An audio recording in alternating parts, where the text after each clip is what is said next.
Hey guys, thanks for watching. I wanted to take this time to go through the last little bit of the day 1 and 2 notes that we didn't finish. Okay, this is unit 3, day 1 and 2 notes. There's the last little bit of definitions and then 2 example problems to go with it. So let's rock and roll. All right, so the first thing we're going to start with is some definitions. We're going to be talking about some word problems here. And the key terms that you need to know are angle of elevation and angle of depression. An angle of elevation is an angle above the horizontal.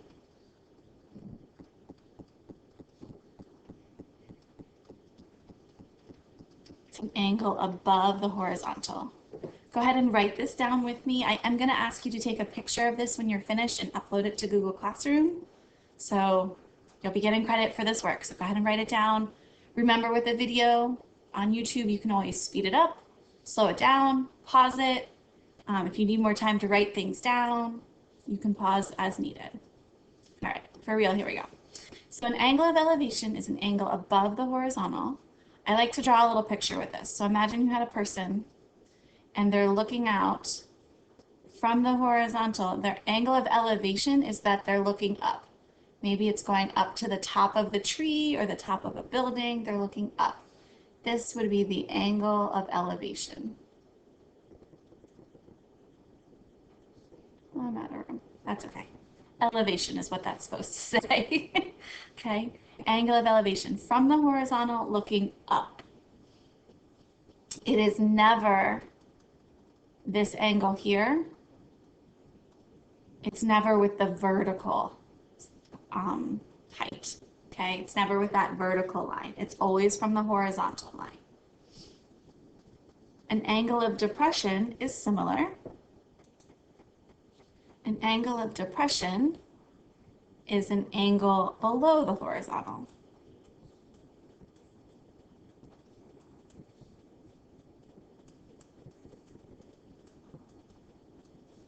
So again, if you drew a picture of a person looking out straight across, like at the horizon, horizontal, an angle of depression is that they're looking down. Maybe they're looking down at a bug on the ground. Maybe they're up in an airplane looking down. They're at the top of a mountain looking down, something, okay? The angle of depression is going to be this angle in here. It has to be the angle with the horizontal line, with this sight line.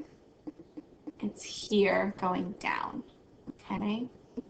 A lot of people will try to put it here, and that is not correct. This would be an angle with the vertical line. You always want it to be from the horizontal line. Both angle of elevation and angle of depression are both always from the horizontal line. Okay, looking up or down from there. All right, let's try an example. Feel free to pause this and read it to yourself if you want. A flagpole casts a 60-foot shadow when the angle of elevation of the sun is 35 degrees. Find the height of the flagpole. Assume that the flagpole makes a 90-degree angle with the ground.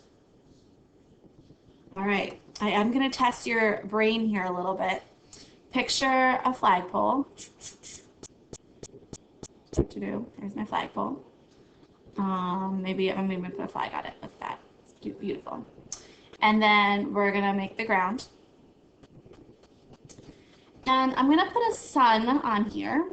And you can pretty much put your sun wherever you want. It's probably not going to go down very low, right? It's going to go up in the sky somewhere. And I'm hoping that you know that if a sun is directly above the flagpole, it will not cast a shadow, right? It has to be off to the side somewhere. So I'm going to choose to put my sun over here. You could have also just as easily put it on the right side. All right, so now here's my big question for you. If the sun is shining from over here, which way does the flagpole cast its shadow? Does it go towards the sun or away from the sun? it should go away from the sun. Okay, this is going to be your shadow over here. Okay, so we can make a triangle, and it's going to be a little sloppy here, so don't judge me, especially with these drawing it on a computer screen. Bear with me. Here we go. There's my attempt at a triangle. Okay, imagine it's like a little bug is down here on the ground. That's a bug, not a sun. They look very similar, but I swear that's a bug. Okay, he's down here on the ground and he's looking up at the angle of elevation for the sun. The angle of elevation is going to be from the horizontal line. It's like there's a little bug down there measuring. Oh, yep, I'm going to get out my compass. That's 35 degrees. Not a compass, a protractor. That's what measures angles. I told you, I never taught geometry. All right, so 35-degree angle in there. The flagpole casts a 60-foot shadow. So the 60 feet is not the flagpole. The 60 feet is a shadow. So I'm going to put that here. Find the height of the flagpole. I'm going to call it H for height. This height of the flagpole is what I'm looking for. And assume that the flagpole makes a 90-degree angle with the ground. So that would be right there. Okay, so we've got our picture drawn, and now we need to find H. Thinking back to what we did earlier this week on day 1 and day 2, we did 30, 60, 90 triangles and 45, 45, 90 triangles. If you still don't have those ratios memorized, you need to. We did a squared plus b squared equals c squared. We did SOHCAHTOA. And with SOHCAHTOA, we also just learned about inverse sine and inverse cosine and inverse tangent. That finds the angle. Go back and review any of that stuff if you need to. Okay. So thinking about these ways that we've learned how to solve triangles, the one we're going to use in this problem is SOHCAHTOA. And I know that because it's not a 30, 60, 90 or 45, 45, 90. And my a squared plus b squared equals c squared only works when I have 2 of the 3 sides. So I'm going to rely on SOHCAHTOA. Okay, so let's look. If I choose to use my 35 degrees as my angle, I would say that H is opposite of that. Across from the 90 would be my hypotenuse. I'm not looking for that. The shadow here is going to be my adjacent side. So I've identified opposite, adjacent, and hypotenuse. The information that I'm working with is the opposite and the adjacent, which tells me I want to be using TOA. Tangent is going to use opposite and adjacent. So tangent of my angle is 35 degrees. Check your calculators or your Desmos, whatever you're using. Make sure you're in degree mode. We're going to do opposite over adjacent for TOA and plug in what we know. Opposite is H, adjacent is 60. Solve this equation. If you want to cross multiply it, you can. That's a really good thing to do when there's an H or a variable in the denominator in the bottom. It also will work just as well here when the H is on the top. Okay, cross multiply it works, or multiply both sides by 60. Either one will work. You actually get the exact same thing. And then we just got to put it in our calculators.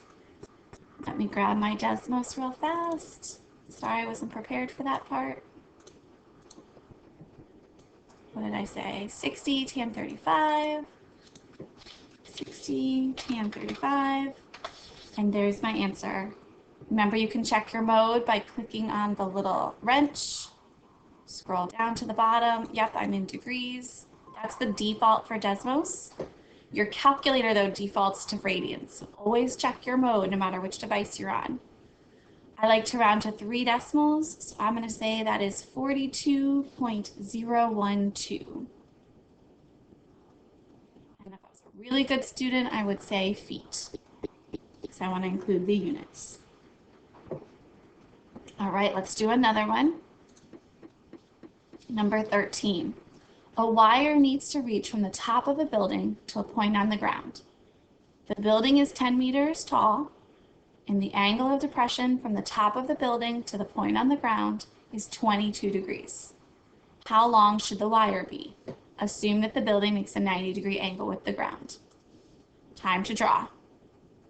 Here's my building. Yes, it's beautiful.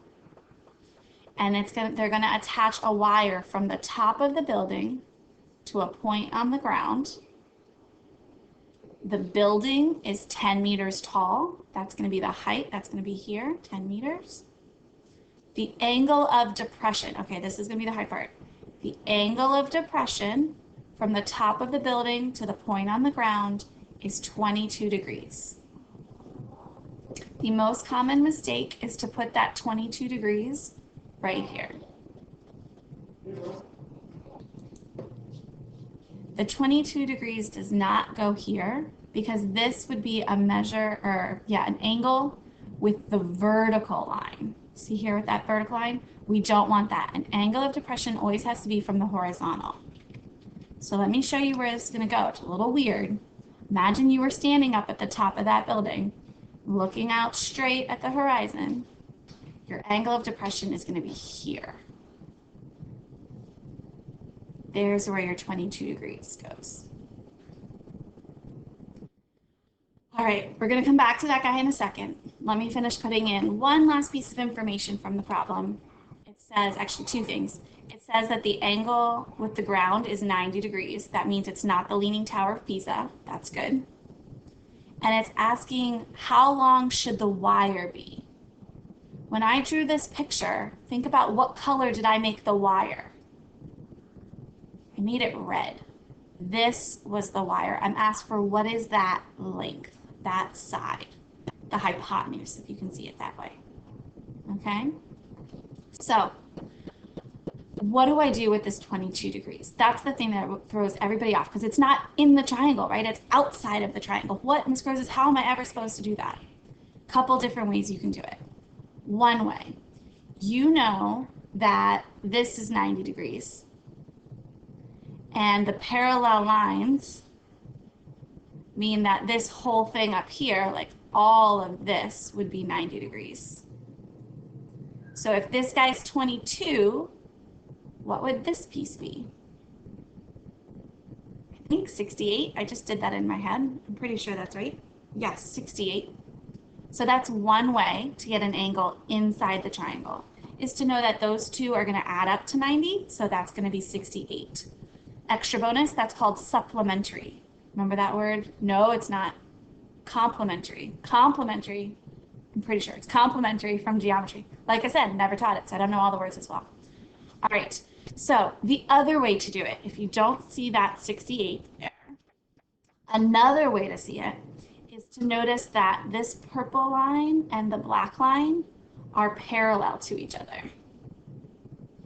And the red line is like a transversal cutting through those parallel lines. And this is some good geometry vocab right there. Parallel lines being cut by a transversal. This angle and this angle are called alternate interior angles. I'm really proud of myself for remembering that from 9th grade. Alternate interior angles. And alternate interior angles are congruent. Look, I remember the symbol. They are congruent. They are equal. They're the same. Okay? So if this guy's 22, then so is this guy. He is also 22 degrees. Okay? That was super duper fun. Okay, so whether you use the 68 in there or the 22 down here, or notice that all three of those add up to 180 still, right? The 68, the 90, and that 22, they all add up to 180. Whatever way you want to think about it works. Okay? All right, let's get back to answering this question. I know you're tired. So if we want to figure out how long does this wire need to be, how long is this red line? Well, we can pick to look at it from the 68 degrees perspective, Or we can look at it from the 22 degrees perspective. I think most people would probably pick the 22. I think that's what I'm going to guess. We're going to go with it. Let me erase this 68 because it's just kind of blowing my eyes too much. All right, so if I'm looking from 22, the 10 is going to be my opposite. The x is going to be the hypotenuse. The side on the bottom is the adjacent, which I don't need. I need to use opposite and hypotenuse. Opposite and hypotenuse. Think through your SOHCAHTOA. Opposite and hypotenuse is going to be sine. So we're going to do sine of 22 degrees. It's opposite over hypotenuse. And plug in what you know.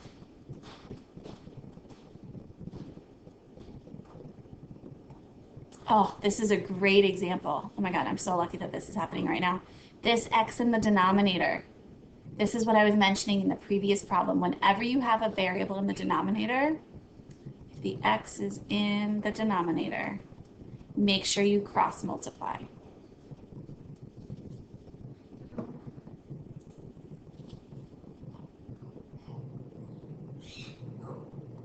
All right, so we're going to cross multiply this. Throw that over 1 if you want. Cross multiply it. So x times the sine of 22, 1 times the 10. Always put those equal to each other. They don't become a new fraction. They make a new equation. And then solve for x by dividing by sine of 22. And this is where I would pick up my calculator. Don't pick up the calculator too soon. Wait till you get to the x by itself, then type that into Desmos or to your calculator. 10 divided by sine of 22. And I know I'm still in degree mode, so don't worry about that. 26.694. Let's see, the 6 that's after that 4 is going to round it up. So 26.695. 26.695.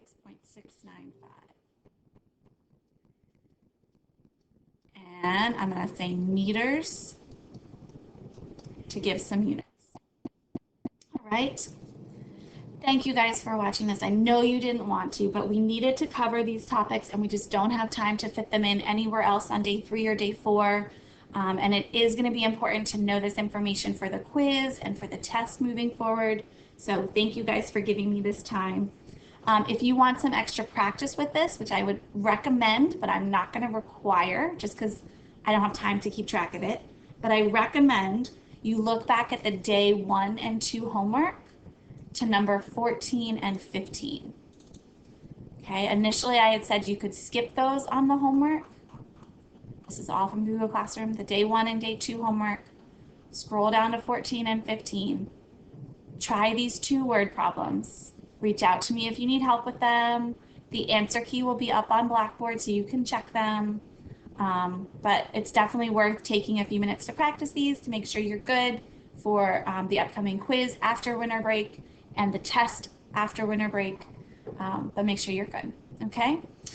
If you would, make sure you upload a picture of your work from these problems to Google Classroom so that you get credit for doing this. I really appreciate it again, and I will see you guys later.